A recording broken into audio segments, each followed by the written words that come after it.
बहुत समय पहले की बात है।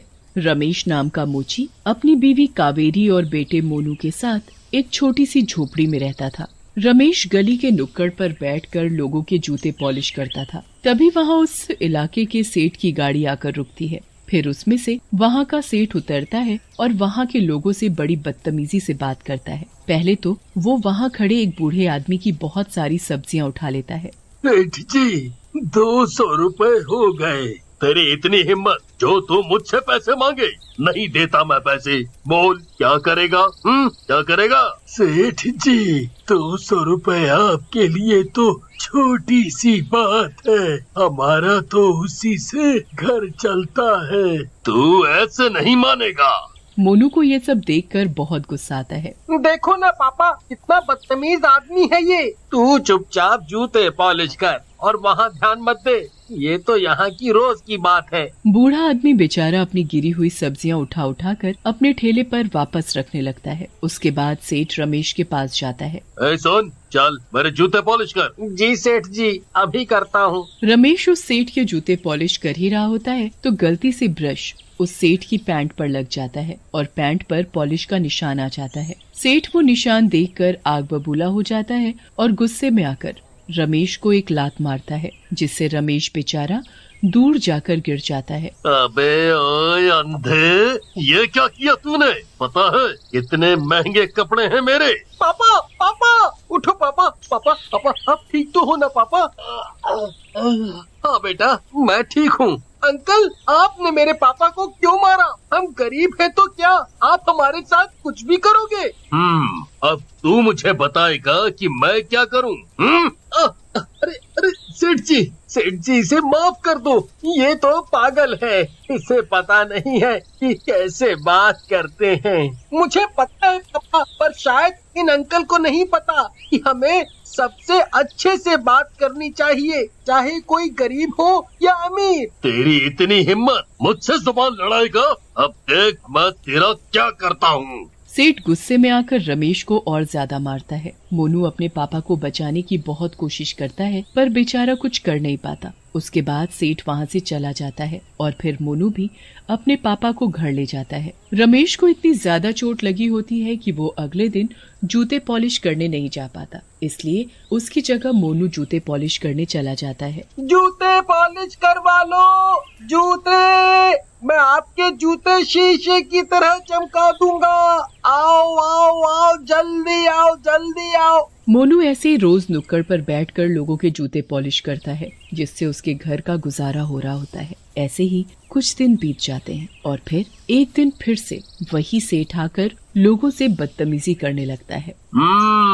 तेरा बाप तो डर कर घर में बैठ गया, और तुझे भेज दिया यहाँ। जी सेठ जी, वो मेरे पापा की हालत ठीक नहीं है, इसीलिए आज उनकी जगह मैं आया हूँ। उस दिन के लिए आप मुझे माफ कर दो सेठ जी। घर में खाने को कुछ नहीं है, मम्मी पापा बहुत परेशान हैं। ये सब कहानी मुझे मत सुना, समझा? और अपना ये सारा सामान यहाँ से हटा। नहीं, मैं अपना सामान यहाँ से नहीं हटाऊंगा, और अगर आपने मेरे साथ कुछ भी गलत किया तो मैं पुलिस को जाकर बता दूंगा। तेरी इतनी हिम्मत, तुझे तो मैं बाद में बताऊंगा। सेठ उस वक्त तो वहाँ से चला जाता है, पर रात को जब मोनू घर वापस आ रहा होता है तो वो सेठ चुपके से उसका पीछा करता है। आज तो मैं इसके हाथ पैर ही तोड़ दूंगा, फिर देखूंगा कल से कैसे जूते पॉलिश करने आएगा। सेठ अपनी गाड़ी को तेजी से मोनू की तरफ लेकर जाता है और उसे एक टक्कर मारता है। मोनू का सर सीधा एक पत्थर में जाकर लगता है। मोनू खून में लथपथ सड़क पर पड़ा रहता है और सेठ वहाँ से भाग जाता है। कुछ देर बाद एक आदमी वहाँ से गुजरता है तो वो मोनू को वहाँ मरा पड़ा देखता है। वो जल्दी से मोनू के माँ बाप को जाकर ये बात बताता है। मोनू के माँ बाप को जैसे ये बात पता चलती है, वो दौड़ते हुए वहाँ आते हैं और मोनू को मरा देख बहुत रोते हैं। उनका रो रो कर बुरा हाल होता है। कुछ दिन बीत जाते हैं और फिर एक रात सेठ एक सुनसान जगह से गुजर रहा होता है। तभी अचानक उसकी गाड़ी रुक जाती है। ये क्या हो गया? अचानक मेरी गाड़ी कैसे रुक गई? ये तो बिल्कुल ठीक थी। सेठ गाड़ी से उतरकर चेक करने लगता है कि गाड़ी में कुछ खराबी तो नहीं हो गई, और तभी पीछे से एक आवाज आती है। जूते पॉलिश करवा लो सेठ जी, आपके जूते बहुत गंदे हो रहे हैं। सेठ तुरंत पीछे मुड़कर देखता है तो वहाँ पर कोई भी नहीं होता। तभी उसे दोबारा वही आवाज आती है, सेठ जी, आपके जूते बहुत गंदे हैं, क्या मैं इनको साफ कर दूं? सेठ वापस पीछे देखता है तो कोई भी नहीं होता। अब सेठ को डर लगने लगता है। वो जल्दी से गाड़ी ठीक करता है और वहाँ से निकल जाता है। घर जाकर सेठ चुपचाप अपने कमरे में जाकर सो जाता है। आधी रात सेठ को किसी के चलने की आवाज आती है तो वो अचानक उठ जाता है। सेठ देखता है कि उसके बेड के पास उसके जूते रखे हुए हैं जो बहुत ही बुरी हालत में होते हैं। ये जूते तो अलमारी में रखे थे, इनको यहाँ लाकर किसने रखा? पर ये इतने गंदे कैसे, कुछ समझ नहीं आ रहा। सेठ जी, जूते पॉलिश कर दूं क्या? बहुत गंदे हो रहे हैं। कौन कौन कौन है यहाँ? सामने आओ। मोनू का भूत सेठ के सामने जूते पॉलिश करने का ब्रश लेकर खड़ा हो जाता है। जूते पॉलिश करवा लो सेठ जी। भूत भूत भूत! मैं तो आपके जूते पॉलिश करने आया हूँ सेठ जी, जूते पॉलिश करवा लो। अरे भाई, क्यों मेरे पीछे पड़ गए हो? जाओ यहाँ से, मुझे छोड़ दो। जूते तो आपको पॉलिश करवाने ही पड़ेंगे सेठ जी। सेठ आगे कुछ बोल पाता उससे पहले भूत वहाँ से गायब हो जाता है। पूरी रात सेठ उस भूत के डर की वजह से सो नहीं पाता। फिर सुबह उठकर उसे लगता है कि शायद रात को जो हुआ वो उसका वहम था। वो रोज की तरह तैयार होकर नाश्ता करने बैठ जाता है। रामू काका, मेरा नाश्ता लेकर आओ। ये लीजिए सेठ जी, आपका नाश्ता।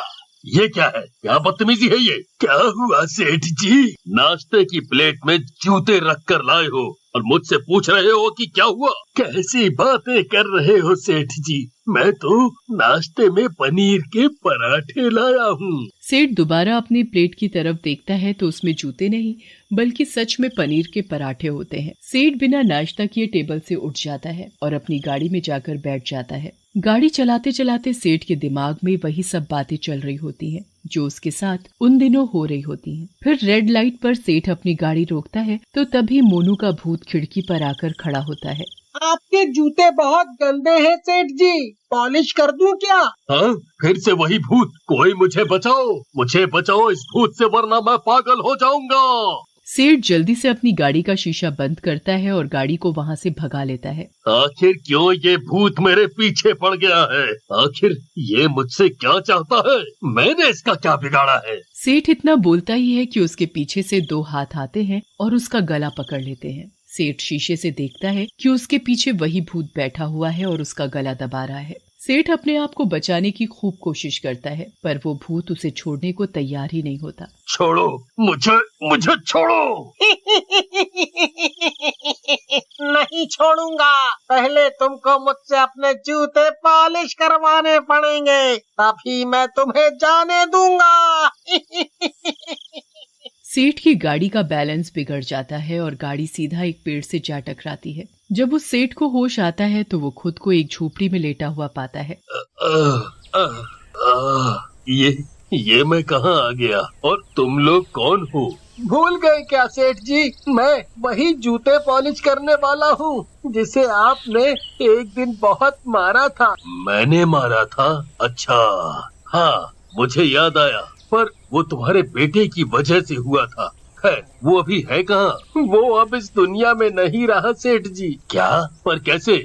वो दिन मेरी जिंदगी का सबसे बुरा दिन था, क्योंकि मैं काम करने की हालत में नहीं था तो मेरा बेटा मेरी जगह जूते पॉलिश करने का काम करने लगा था ताकि वो कुछ पैसा कमा सके। पर क्या? पर कुछ दिन बाद ही जब एक रात वो काम करके वापस आ रहा था तो किसी गाड़ी वाले ने उसे सोम बाजार गली में टक्कर मार दी। सोम बाजार गली? क्या वो मर गया? क्या वो सच में मर गया? सेठ फिर सारी बात रमेश को सच सच सब कुछ बता देता है कि कैसे उसी की गाड़ी से उसके बेटे की मौत हुई थी और अब वो भूत बनकर उसके पीछे पड़ गया है। मुझे माफ कर दो, मैंने तुम लोगों के साथ बहुत बुरा किया। सेठ को अपने किए पर बहुत पछतावा होता है और वो फिर कभी किसी को परेशान नहीं करता, यहाँ तक कि वो लोगों की मदद करने लगता है और रमेश की भी एक बहुत बड़ी मिठाई की दुकान खुलवा देता है। रमेश और उसकी पत्नी अच्छे से जीवन जीने लगते हैं। मोनू के भूत को इस बात की खुशी होती है कि उसके माँ बाप अब एक अच्छा जीवन जी रहे हैं और वो सेठ अब एक अच्छा आदमी बन गया है, इसलिए वो फिर कभी उस सेठ को दोबारा नहीं देखता।